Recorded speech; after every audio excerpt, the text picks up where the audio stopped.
2002 সালের 27 ফেব্রুয়ারি। সময়টা ছিল সকাল 7:43। গুজরাটের গোধরা স্টেশনে এসে দাঁড়ায় সবরমতী এক্সপ্রেস। একদল তীর্থযাত্রী ওই ট্রেনে করে অযোধ্যা থেকে বাড়ি ফিরছিল। কিছুক্ষণ পরে আবার ছেড়ে দেয় সবরমতী এক্সপ্রেস, গন্তব্য আহমেদাবাদ। কিন্তু ট্রেনটি প্ল্যাটফর্ম ছেড়ে একটু যেতেই চেন ধরে টানা হয়। বিপদ সংকেত পেয়ে ড্রাইভার ট্রেন থামিয়ে দেয়। একটু পরেই ওই ট্রেনের একটি কামরায় আগুন লেগে যায়। আগুনে পুড়ে নির্মমভাবে মারা যায় 58 জন প্যাসেঞ্জার। এই ঘটনার পর সারা গুজরাট জুড়ে এক ভয়াবহ পরিস্থিতি তৈরি হয়েছিল, যা ভারতের ইতিহাসে গুজরাট দাঙ্গা নামে কুখ্যাত। 1000-এরও বেশি মানুষ এই দাঙ্গার বলি হয়েছিল। লাঞ্ছিত হয়েছিল শত শত মহিলা, ধ্বংস করা হয়েছিল অসংখ্য বাড়িঘর আর দোকানপাট। ভূমিকা থেকে এটুকু বোঝা গেছে যে গোধরা স্টেশনের কাছে সবরমতী এক্সপ্রেসে আগুন লাগে, আগুনে পুড়ে কয়েকজন মারাও যায়, আর তারপরেই শুরু হয় দাঙ্গা। কিন্তু এখন প্রশ্ন হলো, ওই ট্রেনে আগুন লাগলো কিভাবে? গোধরা পরবর্তী দাঙ্গা কাদের দ্বারা সংগঠিত হয়েছিল? এই সব কিছুর পিছনে আসলে কার মাথা কাজ করছিল? অনেকেই তো গুজরাটের তৎকালীন মুখ্যমন্ত্রী নরেন্দ্র মোদীকে সরাসরি দায়ী করে। ভুলে গেছেন নরেন্দ্র মোদীর গুজরাটের দাঙ্গা? কিন্তু সত্যি কি তার কোনো দায় ছিল? আজকের এই ভিডিওতে আমি সেই সব কিছু নিয়ে বিস্তারিত আলোচনা করেছি, তাই ভিডিওটি অবশ্যই শেষ পর্যন্ত দেখার অনুরোধ রইল। বিজেপি ও বিশ্ব হিন্দু পরিষদ মিলে 1988 সালে কর সেবা নামের একটি স্বেচ্ছাসেবী সংগঠন তৈরি করেছিল। এর সদস্যদেরকে বলা হতো কর সেবক। কর মানে হচ্ছে হাত, অর্থাৎ যিনি নিজ হস্তে সেবা করেন তিনিই কর সেবক। কর সেবকদের কাজ ছিল অযোধ্যায় রাম মন্দির আন্দোলনে অংশ নেওয়া এবং মন্দির তৈরি করার জন্য ফান্ড জড়ো করা। 2002 সালের ফেব্রুয়ারি মাসে বিশ্ব হিন্দু পরিষদ অযোধ্যাতে এক যজ্ঞানুষ্ঠানের আয়োজন করেছিল। 22 ফেব্রুয়ারি নাগাদ সারা দেশ থেকে কর সেবকরা অযোধ্যাতে গিয়ে পৌঁছে যায়। 25 ফেব্রুয়ারি যজ্ঞ শেষ হয়ে যায়। গুজরাটের কর সেবকরা নিজেদের রাজ্যে ফেরার জন্য সবরমতী এক্সপ্রেসে চাপে। 26 ফেব্রুয়ারি সবরমতী এক্সপ্রেস ফৈজাবাদ স্টেশন থেকে আহমেদাবাদের উদ্দেশ্যে যাত্রা শুরু করে। ওই ট্রেনে আনুমানিক 1700 জন প্যাসেঞ্জার ছিল। 27 ফেব্রুয়ারি ভোর 4টের সময় সবরমতী এক্সপ্রেসের গোধরা স্টেশনে পৌঁছে যাওয়ার কথা ছিল, কিন্তু ট্রেনটি 4 ঘন্টা লেট করে যায়। ফলে 4টের সময় ট্রেনটি গোধরার আগে দাহোদ নামের একটি স্টেশনে দাঁড়ায়। ওখানে একটি ঘটনা ঘটে যায়। কয়েকজন মুসলিম হকার সবরমতী এক্সপ্রেসে চা বিক্রি করতে উঠেছিল। S6 বগির যাত্রীদের সঙ্গে তাদের ঝামেলা বাঁধে। কর সেবকরা চাওয়ালাদেরকে মারধর করে এবং তাদেরকে জয় শ্রীরাম বলতে বাধ্য করে। এরপর সকাল 7:43 সবরমতী এক্সপ্রেস গোধরা স্টেশনে গিয়ে পৌঁছে যায়। কিছুক্ষণ সেখানে থামার পর সবরমতী এক্সপ্রেস ছেড়ে দেয়। স্টেশন থেকে প্রায় 1 কিলোমিটার যেতেই কেউ একজন রেলগাড়ির এমার্জেন্সি চেন ধরে টানে। একবার নয়, একাধিকবার। সঙ্গে সঙ্গে ড্রাইভার ট্রেন থামিয়ে দেয়। ওই জায়গা ট্রেন লাইনের দুদিকে ছিল ঘাঁচি মুসলিমদের জনবসতি। মুহূর্তের মধ্যে সেখান থেকে কয়েক হাজার উত্তেজিত জনতা বেরিয়ে আসে। তো উত্তেজিত জনতা প্রথমে পুরো ট্রেনটিকে লক্ষ্য করে ইট পাথর ছুড়তে শুরু করে। বাঁচার জন্য যাত্রীরা জানালা দরজা বন্ধ করে দেয়। এরপর হামলাকারীরা শুধুমাত্র S6 কামরা শাটারগুলোকে ভেঙে সেখান দিয়ে পেট্রোল ভেজানো কাপড় ভিতরে ছুঁড়ে দেয় এবং তাতে আগুন ধরিয়ে দেয়। লাইনের দুদিকে বহু লোক জড়ো হয়েছিল আর তাদের সবার হাতে ঘরোয়া হাতিয়ার ছিল, তাই ট্রেনের বাকি প্যাসেঞ্জাররা ভয়ে বেরোতে পারেনি। আগুন পুরো বগিটাতে ছড়িয়ে পড়ে। রেলের ড্রাইভার সময় নষ্ট না করে কন্ট্রোল রুমকে ফোর্স পাঠাতে বলে। কিছুক্ষণের মধ্যে RPF এসে যায়। কয়েক রাউন্ড গুলি চালিয়ে তারা ভিড়কে ছত্রভঙ্গ করে দেয়। এদিকে ফায়ার ব্রিগেড আসার আগেই 58 জন মানুষ পুড়ে মারা যায়। আগুন নেভাতে গিয়ে আরো একজনের মৃত্যু হয়। মোট মৃতের সংখ্যা দাঁড়ায় 59, যাদের মধ্যে 22 জন পুরুষ, 27 জন মহিলা এবং 10 জন শিশু ছিল।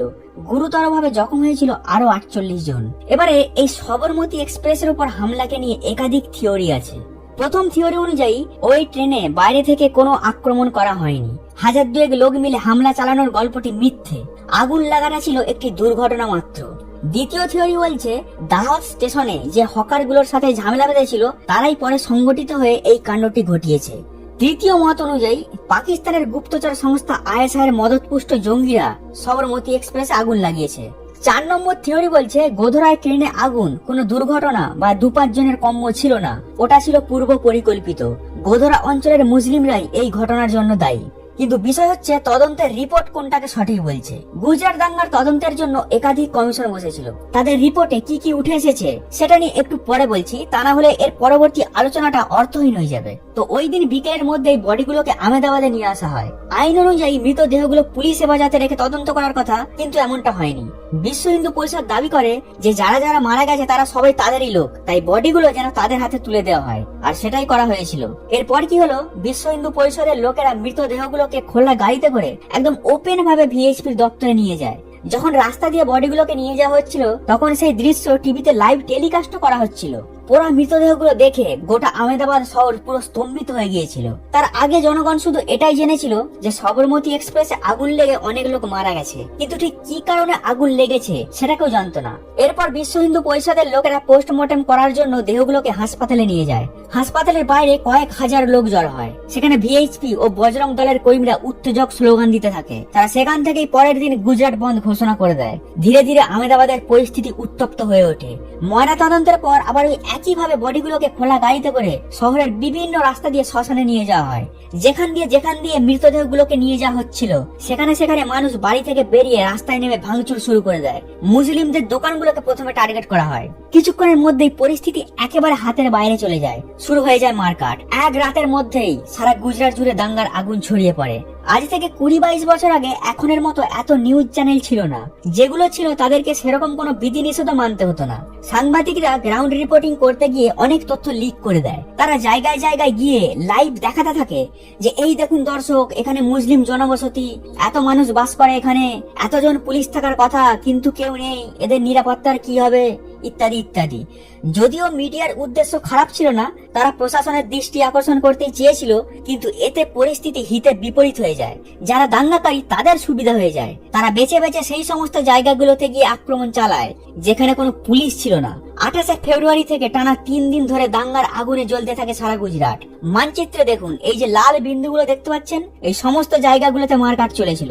সবচেয়ে ভয়ঙ্কর পরিস্থিতি তৈরি হয়েছিল আহমেদাবাদে।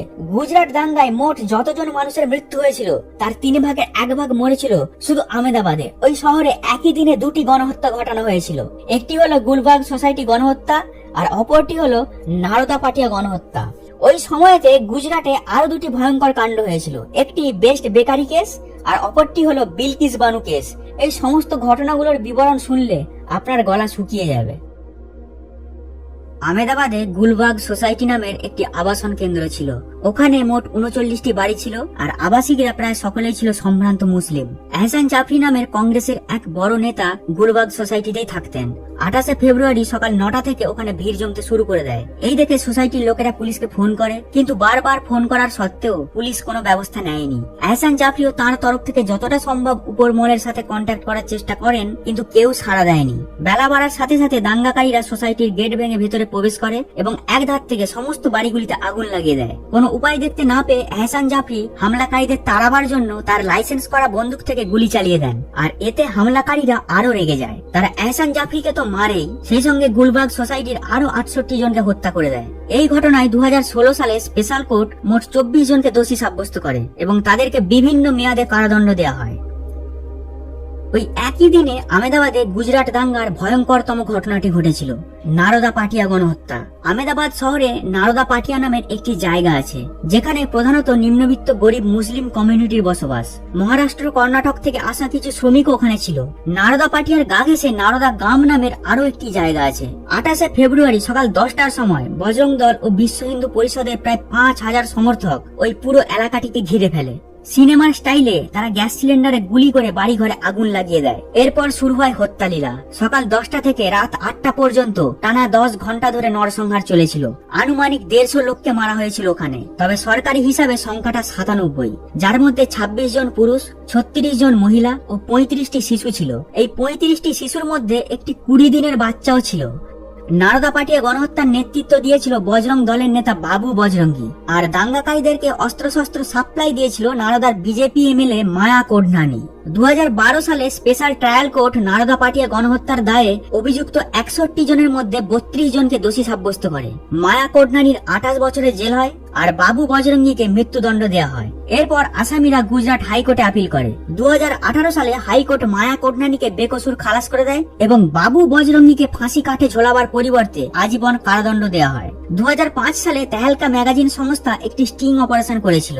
গোপন ক্যামেরার সামনে বাবু বজরঙ্গী ফাঁস করে ফেলে যে তারা কি নৃশংসভাবে নারদা পাটিয়াতে গণহত্যা চালিয়েছিল। তেহেলকার ভিডিওতে বাবু বজরঙ্গী বলছে যে আমি একটি গর্ভবতী মেয়ের পেট চিরে দিয়েছিলাম।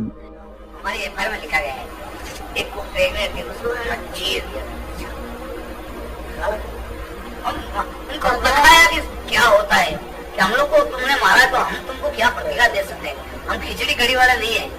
মানবাধিকার কমিশনের রিপোর্ট থেকে জানা গেছে নারদা পাটিয়াতে নিহত মহিলাদের মধ্যে এমন 3 মহিলা ছিল যাদের পেট ফেড়ে ভ্রূণকে বের করে নেওয়া হয়েছিল। বাবু বজরঙ্গীকে জিজ্ঞাসা করা হয় এই সব করার পর তার কি মনে হচ্ছিল। উত্তর এসে জানায় যেন মনে হচ্ছিল মহারানা প্রতাপের মতো কাজ করেছি। गृहमंत्री को फोन किया मतलब पार्टी करूंगी तो कैसा लग रहा था? मतलब ऐसा हो रहा था कि आज कुछ राणा प्रताप और महाराणा प्रताप ने कुछ किया, उस दिन बातें सुनते कर दिया। ইউটিউবে পুরো ভিডিওটি রয়েছে, বাবু বজরঙ্গী স্টিং অপারেশন লিখে সার্চ করলেই ভিডিওটি পেয়ে যাবেন। গুজরাটের বদোদরাতে হনুমান টেকারি নামের একটি জায়গা আছে, যেখানে বেস্ট বেকারি নামের একটি পাউরুটি কারখানা ছিল, যেটাতে 11 জন মুসলিম ও 3 জন হিন্দু কর্মচারী কাজ করত। 1 মার্চ তারিখে দাঙ্গাকারীরা চারিদিক থেকে ঘিরে ওই বেকারিতে আগুন ধরিয়ে দেয়, যার ফলে কারখানার 14 জন কর্মচারী আগুনে পুড়ে মারা যায়। এই গণহত্যার দায়ে 2006 সালে ট্রায়াল কোর্ট 9 জনকে যাবজ্জীবন কারাদণ্ড দেয়, কিন্তু 2012তে হাইকোর্ট উপযুক্ত প্রমাণের অভাবে 5 জনকে ছেড়ে দেয়, তবে বাকি 4 জনের সাজা বহাল রাখে। এই সমস্ত গণহত্যাগুলির পাশাপাশি আরেকটি নারকীয় ঘটনার কথা উল্লেখ করতেই হবে। কয়েক মাস আগে পর্যন্ত যেটাকে নিয়ে নতুন করে বিতর্ক তৈরি হয়েছিল, বিলকিস বানু গণধর্ষণ কেস। 3রা মার্চ দাউদ জেলার লিমখেরাতে এই ঘটনাটি ঘটেছিল। বিলকিস বানু নামের এক 21 বছর বয়সী মহিলা ও তার পরিবারের মোট 17 জন সদস্য যখন গ্রামের রাস্তা দিয়ে এক গ্রাম থেকে অন্য গ্রামে যাচ্ছিল, তখন মাঠের মাঝখানে 20 জনের একটি দল হাতিয়ার নিয়ে তাদের উপর হামলা চালায়। গণধর্ষণের শিকার হয় বিলকিস বানু। সে সময় সে 5 মাসের গর্ভবতী ছিল। তার সঙ্গে বাকি যে 16 জন ছিল তাদের মধ্যে 14 জনকেই মেরে ফেলা হয়। বিলকিসের একটি 3.5 বছরের মেয়ে ছিল। দুষ্কৃতীরা তাকে পাথরে আছাড় দিয়ে হত্যা করেছিল। এই দুষ্কর্মের অপরাধে 2008 সালে আদালত 11 জনকে দোষী সাব্যস্ত করে। 3 জনের ফাঁসি হয় আর বাকি 8 জনকে আজীবন কারাবাসের সাজা দেওয়া হয়। পরে ওই 3 ফাঁসির আসামির সাজা কমিয়ে তাদেরকেও আজীবন কারাবাস করে দেওয়া হয়। আমাদের দেশে একটি আইন আছে যে যদি কোনো অপরাধী 14 বছর জেল খেটে ফেলে, তাহলে সরকার চাইলে সেই অপরাধীকে ছেড়ে দিতে পারে। এই আইনের সাহায্যে 2022-এর 15 আগস্ট ওই 11 জন আসামি জেল থেকে ছাড়া পেয়ে যায়। কিন্তু গত 8 জানুয়ারি সুপ্রিম কোর্ট আদেশ দেয় যে 11 জনকে রিলিজ করা হয়েছে তাদেরকে যেন অবিলম্বে পুনরায় জেলে পোড়া হয়, কারণ তারা যে অপরাধ করেছে সেটা বিরলের মধ্যে বিরলতম। গুজরাট দাঙ্গায় যে শুধুমাত্র মুসলিমরাই আক্রান্ত হয়েছে একথা বললে ভুল হবে। যেখানে যেখানে মুসলিমরা সংখ্যাগরিষ্ঠ ছিল সেখানে সেখানে তারা সমানতালে সহিংসতা দেখিয়েছিল। গোধরা কাণ্ডের পর সারা গুজরাটের 157টি এমন জায়গা ছিল যেখানে দাঙ্গাতে মুসলিমরা লিড দিচ্ছিল, তবে সেগুলোর বেশিরভাগই ভাঙচুর আর মারধরের মধ্যে সীমাবদ্ধ ছিল। মুসলিমদের দ্বারা কোনো বড়সড় গণহত্যা চলেছিল এমন কোনো রিপোর্ট নেই। ওই দাঙ্গাতে যে দুপক্ষেরই ক্ষতি হয়েছে সেটা পরিসংখ্যান দেখলেই বুঝতে পারা যায়। সরকারি হিসাবে মোট মৃতের সংখ্যা 1044, যদিও বেসরকারি মতে সংখ্যাটা দ্বিগুণ। এই 1044-এর মধ্যে 790 জন মুসলিম ও 254 জন হিন্দু। আহত হয়েছিল প্রায় 2500, যার মধ্যে 500 জন ছিল হিন্দু। ঘর ছাড়া হয়েছিল প্রায় 1.5 লক্ষ মানুষ, যার মধ্যে হিন্দু ছিল 15,000। দাঙ্গা চলাকালীন 230টি মসজিদ ও 273টি দরগা ধ্বংস করা হয়েছিল। অপরদিকে মুসলিমরাও 19টি মন্দির ভেঙে দেয়। হিন্দু মুসলমানের লড়াইয়ের মাঝে খ্রিস্টানরাও রেহাই পায়নি। দাঙ্গাকারীরা 3টি চার্চকে ভেঙে গুড়িয়ে দিয়েছিল। এছাড়াও সরকারি হিসাবে নিখোঁজের সংখ্যা 223, কিন্তু ঠিক কতজন মানুষ নিখোঁজ হয়েছে আর কতজন মহিলা ধর্ষণের শিকার হয়েছিল সে বিষয়ে সঠিক কোনো তথ্য পাওয়া যায়নি। এখানে একটা কথা মাথায় রাখতে হবে, গুজরাটের মোট জনসংখ্যা 9.67% মুসলিম। সেদিক দিয়ে বিচার করলে হিন্দুদের ক্ষতির পরিমাণ অনেক বেশি। গুজরাট দাঙ্গার সময়কালে গুজরাটের মুখ্যমন্ত্রী ছিলেন নরেন্দ্র মোদী। মোদীর বিরুদ্ধে অভিযোগ তার মদতেই এত বড় দাঙ্গা সংগঠিত হয়েছে। প্রশাসনের তরফ থেকে যতটা সক্রিয় হওয়ার কথা ছিল সেই তুলনায় কিছুই ব্যবস্থা নেওয়া হয়নি। উল্টে পুলিশের হাত পা বেঁধে দেওয়া হয়েছিল যাতে ভিএইচপি ও বজরং দলের ক্যাডাররা বিনা বাধায় অপারেশন চালাতে পারে। তবে গুজরাট সরকার এই সমস্ত অভিযোগ অস্বীকার করে। তাদের বক্তব্য, দাঙ্গা নিয়ন্ত্রণে প্রশাসন তার সাধ্যমতো চেষ্টা করেছে। আসলে মানুষ স্বতঃস্ফূর্তভাবে হিংসাতে অংশ নিয়েছিল। ভিড় অনেক বেশি ছিল। মহিলারা পর্যন্ত ঘরোয়া হাতিয়ার নিয়ে রাস্তায় নেমে পড়েছিল। পুলিশ দিয়ে সমস্ত মানুষকে আটকানো কখনোই সম্ভব নয়। গোধরাতে যে ভয়ঙ্কর ঘটনা ঘটেছিল এটা ছিল তার প্রতিক্রিয়া। সরকারের এতে কোনো ভূমিকা ছিল না। যেদিন গোধরা কাণ্ড ঘটেছিল ওই দিনকেই মুখ্যমন্ত্রী নরেন্দ্র মোদী এসআইটি গঠন করেছিলেন এবং গোধরাতে 144 ধারা লাগানো হয়েছিল। ওই সময়তেই প্রায় 6000 হজযাত্রী হজ করে বাড়ি ফিরেছিল। সরকার তাদেরকে নিরাপদে বাড়ি পাঠাবার সমস্ত রকম ব্যবস্থা করে দিয়েছিল। শুধু তাই নয়, দাঙ্গার আভাস পেয়ে মহারাষ্ট্র, রাজস্থান, মধ্যপ্রদেশ এই 3 রাজ্য থেকে বাড়তি পুলিশ ফোর্স পাঠাবার জন্য আবেদন করা হয়েছিল, কিন্তু কোনো সাহায্য আসেনি। গুজরাট সরকারের সদিচ্ছা ছিল বলেই 3 দিনের মধ্যে পরিস্থিতি শান্ত হয়ে গিয়েছিল। এখন কথা হচ্ছে, গুজরাট সরকারের এই সমস্ত আর্গুমেন্টগুলো একেবারেই ভিত্তিহীন নয়, কিন্তু সরকারের দিকে আঙুল তোলারও যথেষ্ট কারণ রয়েছে। चीफ मिनिस्टर के लिए मेरा एक ही संदेश है कि वो राज धर्म का पालन करें। मैं उसी का पालन कर रहा हूँ। पालन करने का प्रयास कर रहा हूं। राजा के लिए, शासक के लिए प्रजा प्रजा में भेद नहीं हो सकता। न जन्म के आधार पर, न जाति के आधार पर, न संप्रदाय के आधार पर।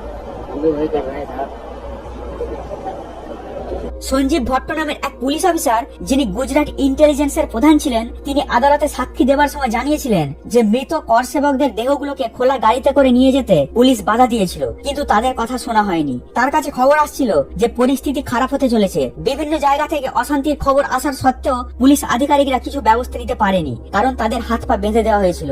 সঞ্জীব ভট্টের বয়ান বলছে যে 27 ফেব্রুয়ারি সন্ধ্যাবেলা রাজ্য সরকারের তরফ থেকে একটি মিটিং ডাকা হয়। সেখানে পুলিশ, আমলা, মন্ত্রী সবাই উপস্থিত ছিল। সেখানে প্রশাসনকে জানানো হয় যে মানুষ ক্ষেপে আছে, উত্তেজনা 2-1 দিন থাকবে, তারপর পরিস্থিতি আপনা আপ শান্ত হয়ে যাবে। পুলিশের অতি সক্রিয় হওয়ার কোনো দরকার নেই। গুজরাট দাঙ্গার জন্য সরকারের পাশাপাশি পুলিশ বিভাগকে অভিযুক্ত করা হয়। পুলিশের বিরুদ্ধে অভিযোগ, তারা গন্ডগোল থামানোর কোনো চেষ্টা তো করেইনি, কয়েকটি জায়গায় উল্টে পুলিশ দাঙ্গাকারীদের ভূমিকা পালন করেছে। নারদা পাঠিয়ে গণহত্যা চাপা দিতে পুলিশ মৃতদেহগুলোকে লরিতে বোঝাই করে শহরের বিভিন্ন প্রান্তে ছড়িয়ে দেয়। এদিকে পুলিশের বক্তব্য যে পুলিশ যদি কিছু ব্যবস্থা নাই নিয়ে থাকে, তাহলে 28 ফেব্রুয়ারি শুধুমাত্র আহমেদাবাদে 30 জন পুলিশের মৃত্যু হলো কিভাবে? রিপোর্ট বলছে দাঙ্গা থামাতে গিয়ে সারা গুজরাটে মোট 200 জন পুলিশ কর্মী মারা গিয়েছিল। সুতরাং দাঙ্গা নিয়ন্ত্রণে গুজরাট সরকারের যে একটা গাফিলতি ছিল এটা পরিষ্কার, কিন্তু তার জন্য ডাইরেক্ট নরেন্দ্র মোদীকে দায়ী করা যায় না। গোধরাতে ট্রেনে আগুন লেগে কর সেবকদের মৃত্যুর ঘটনা সাধারণ মানুষের মনে প্রতিহিংসা তৈরি করেছিল, আর সেটাই ভয়াবহ দাঙ্গার রূপ নিয়েছিল। বজরং দল ও ভিএইচপি নেতারাই গোধরা পরবর্তী হিংসার নেতৃত্ব দিয়েছিল, কিন্তু তাদের মাথার উপর সত্যিই কোনো বড় হাত ছিল কিনা সেটা প্রমাণিত হয়নি। মহামান্য সুপ্রিম কোর্ট নরেন্দ্র মোদীকে গুজরাট দাঙ্গার সমস্ত অভিযোগ থেকে অব্যাহতি দিয়েছে, আর তাই এই নিয়ে মন্তব্য করা মূর্খামি, সেই সঙ্গে আদালতের অবমাননা তো বটেই। কিন্তু এখন প্রশ্ন হলো, যে ঘটনাকে কেন্দ্র করে এত হানাহানি, এত মানুষের মৃত্যু, সেই গোধরা কাণ্ডের মূল চক্রী কারা? গোধরা কাণ্ড এবং তার পরবর্তী দাঙ্গার তদন্তের জন্য প্রধান 2টি কমিশন বসেছিল। একটি হলো নানাবতী মেহতা কমিশন, যেটা গুজরাট সরকার নিয়োগ করেছিল, আর দ্বিতীয়টি হলো উমেশ চন্দ্র ব্যানার্জি কমিশন, যেটা কেন্দ্রের রেল মন্ত্রক নিয়োগ করেছিল। নানাবতী মেহতা কমিশনের রিপোর্ট অনুযায়ী সবরমতী এক্সপ্রেসে আগুন লাগাটা কোনো অ্যাক্সিডেন্ট ছিল না, এটা ছিল একটি পূর্ব পরিকল্পিত ষড়যন্ত্র। হুসেন ইব্রাহিম উমরজি নামের একজন মৌলবী ও নানু মিয়ান নামের এক সাসপেন্ডেড পুলিশ অফিসার, এই দুজনেই ছিল ষড়যন্ত্রের মূল হোতা। কমিশনের মতে 26 ফেব্রুয়ারি রাতে গোধরার আমান গেস্ট হাউসে কিছু স্থানীয় মুসলিম সবরমতী এক্সপ্রেস হামলার ছক কষেছিল। পরিকল্পনা মাফিক ওই রাতেই একটি পেট্রোল পাম্প থেকে 140 লিটার পেট্রোল কিনে রজ্জাক কুরকুর নামের এক ব্যক্তির বাড়িতে মজুত করে রাখা হয়েছিল। পরের দিন সকালে স্থানীয় মুসলিমদের উস্কানি দিয়ে রেল লাইনের দুদিকে জড়ো করা হয় এবং সবরমতী এক্সপ্রেসে অগ্নি সংযোগ করা হয়। কমিশন শেষে এই সিদ্ধান্তে উপনীত হয় যে গোধরা কাণ্ডে কোনো সুনির্দিষ্ট ধর্মীয় বা জঙ্গি সংগঠনের জড়িত থাকার কোনো প্রমাণ পাওয়া যায়নি। গোধরা অঞ্চলের স্থানীয় মুসলিমরাই এই ঘটনার জন্য দায়ী। গুজরাট দাঙ্গার সময়কালে কেন্দ্রে বিজেপির সরকার ছিল, প্রধানমন্ত্রী ছিলেন অটল বিহারী বাজপেয়ী, কিন্তু 2004 সালে কংগ্রেস নেতৃত্বাধীন ইউপিএ সরকার দিল্লি দখল করে। সঙ্গে সঙ্গে তারা নরেন্দ্র মোদীকে টাইট দেওয়ার জন্য তৎপর হয়ে ওঠে। স্বাভাবিকভাবেই নানাবতী মেহতা কমিশনের রিপোর্টকে তারা বাতিল করে দেয়। রেল মন্ত্রক যেহেতু কেন্দ্র সরকারের অধীনে, তাই সেই অজুহাতে ইউপিএ সরকার আলাদা একটি তদন্ত কমিশন গঠন করেছিল। উমেশ চন্দ্র ব্যানার্জি নামের সুপ্রিম কোর্টের এক প্রাক্তন বিচারপতিকে ওই কমিটির প্রধান করা হয়। কমিশনের কাজ ছিল সবরমতী এক্সপ্রেসে আগুন কিভাবে লেগেছিল সেটা খুঁজে বের করা। 4 মাসের মধ্যে ইউসি ব্যানার্জি কমিশন জানিয়ে দেয় যে সবরমতী এক্সপ্রেসে বাইরে থেকে আগুন লাগানো হয়নি, এটি একটি দুর্ঘটনা ছিল। কনসার্ন সিটিজেন্স ট্রিবিউনাল নামের একটি নিরপেক্ষ তদন্ত কমিটিও ইউসি ব্যানার্জি কমিশনের রিপোর্টের সঙ্গে একমত ছিল। কমিশনের বক্তব্য ছিল বাইরে থেকে আগুন লাগাবার কোনো প্রমাণ পাওয়া যায়নি। আশ্চর্যের বিষয়, সবরমতী এক্সপ্রেসের বাকি প্যাসেঞ্জার ও রেল কর্মচারীদের কাছে জানতে চাওয়া হয়নি যে ওই দিন ঠিক কি ঘটেছিল। গোধরা কাণ্ডের দিন রেল বিভাগের রিপোর্ট পর্যন্ত খুলে দেখা হয়নি। আরপিএফ এর রিপোর্ট বলছে ওই দিনকে সত্যি গোধরা স্টেশন থেকে সামান্য দূরে সিগন্যাল ফেলিয়া নামক একটি জায়গায় 1,500 থেকে 2,000 লোক জড়ো হয়েছিল। তারাই সবরমতী এক্সপ্রেসে হামলা চালায় এবং S6 কোচে আগুন লাগিয়ে দেয়। ড্রাইভারের ফোনে পেয়ে স্টেশন থেকে 15 জন রেল পুলিশ এসে শূন্যে গুলি চালিয়ে ভিড়কে সেখান থেকে হটিয়ে দেয়। এইসব থেকে এটা পরিষ্কার যে কেন্দ্র সরকার যে কমিটি গঠন করেছিল তাদের রিপোর্ট ভিত্তিহীন। সবরমতী এক্সপ্রেসে আগুন কিভাবে লেগেছিল সেই সত্যকে খুঁজে বের করার পরিবর্তে কিভাবে গুজরাট সরকারকে ফাঁদে ফেলে মুসলিমদের খুশি করা যায় সেই কাজে তারা ব্যস্ত ছিল। নানাবতী মেহতা কমিশনের রিপোর্টও যে সন্দেহের ঊর্ধ্বে এমনটা কিন্তু নয়। কমিশনের রিপোর্ট অনুযায়ী গোধরা কাণ্ডটি ছিল পূর্ব পরিকল্পিত, কিন্তু এর সপক্ষেও যথেষ্ট প্রমাণের অভাব রয়েছে। এই কমিশনকে নিযুক্ত করেছিল গুজরাট সরকার, কাজেই নানাবতী কমিশন যে গুজরাট সরকারের পক্ষে রিপোর্ট তৈরি করবে সেটাই স্বাভাবিক। কিন্তু সে সময়কার সংবাদপত্রের রিপোর্ট, যাত্রীদের বয়ান, রেল বিভাগের রিপোর্ট, ফরেনসিক রিপোর্ট এবং অভিযুক্তদের জবানবন্দি সবকিছু নির্দেশ করছে যে আগুন বাইরে থেকেই লাগানো হয়েছিল।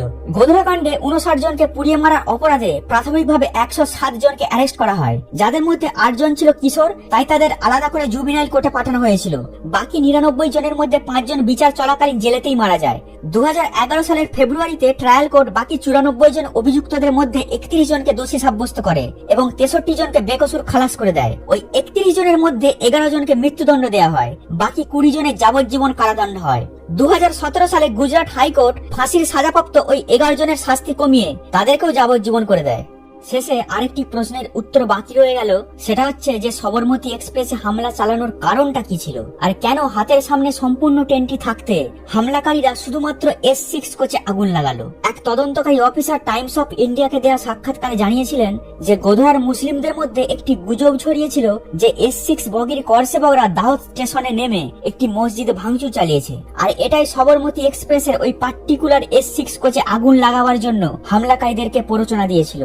আমি ভিডিওর শুরুতেই আপনাদেরকে বলেছিলাম যে দাহদ স্টেশনে হকারদের সঙ্গে S6 বগির করসেবকদের গন্ডগোল লেগেছিল।